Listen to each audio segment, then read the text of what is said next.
लेकिन उससे पहले एक और बड़ी खबर दर्शकों तक पहुंचा दे। इजराइल हमास जंग का देखिए 5वां दिन है। अब तक 2300 से ज्यादा जान जा चुकी है, 8000 से ज्यादा लोग जख्मी हैं। इजराइल में 1340 लोगों की मौत हो चुकी है और फिलिस्तीन में 980 लोगों की जान गई है। और जाहिर है कि आंकड़ा आगे बढ़ेगा, लेकिन अब तक का जो अपडेट है 2300 से ज्यादा जान जा चुकी है। 5वां दिन है इजराइल हमास जंग का और 2300 से ज्यादा लोग अपनी जान गंवा चुके हैं, 8000 से ज्यादा अभी भी जख्मी हैं। तो किस तरीके से देखिए ये एक बार फिर आर पार की लड़ाई दिखाई दे रही है और इजराइल कोई मौका नहीं छोड़ना चाहता है। लेकिन आपको कुछ जरूरी तस्वीरें, जरूरी बात दिखाते हैं। देखिए इस मैप के जरिए बहुत कुछ आपको क्लियर होगा। दरअसल यहां 1947 से अब तक का आप देखिए, 1947 से पहले 100% ये जो पूरा फिलिस्तीन आपको दिखाई दे रहा है हरे रंग में। अब आप थोड़ा आगे आइए, 44% हो जाता है और ये इजराइल सफेद रंग में आपको दिखाई दे रहा है और फिलिस्तीन ये हरे रंग में। यानी कि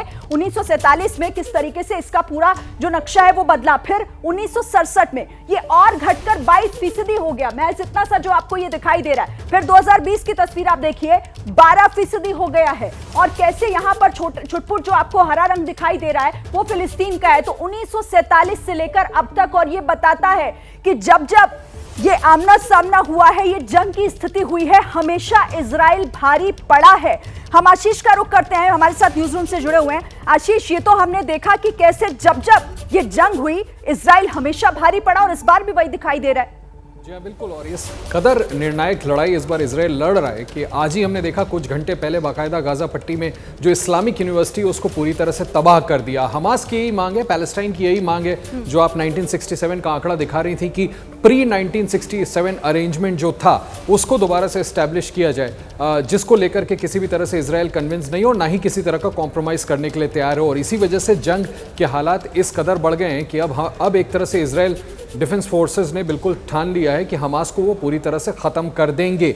इस बीच में आपको ये ज़रूर अपडेट दे दूं कि थोड़ी सी चिंता का विषय ज़रूर इजराइल के लिए है कि एक तरह से हम देखें तो इजराइल जहां पर प्लेस्ड है उसके आसपास की जितनी भी कंट्रीज़ हैं उसने इजराइल को अकेला कर दिया। आज मैंने देखा कि जॉर्डन और टर्की दोनों की तरफ से, जॉर्डन ने बाकायदा एक स्टेटमेंट निकाला पैलेस्टाइन के हक में और टर्किश प्रेसिडेंट की तरफ से एक तरह से खुली चुनौती दे दी गई कि अगर इस तरह के स्ट्राइक्स को इजराइल कैरी आउट करता है और आगे और जारी रखता है तो उसे कीमत चुकानी होगी।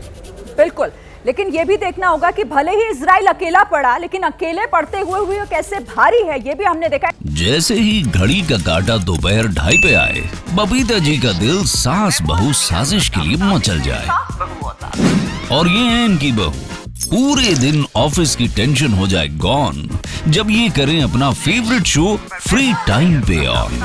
इनकी तरह आप भी देखिए अपना फेवरेट शो अपने टाइम पर और डाउनलोड कीजिए एबीपी लाइव ऐप अपने स्मार्ट टीवी पर।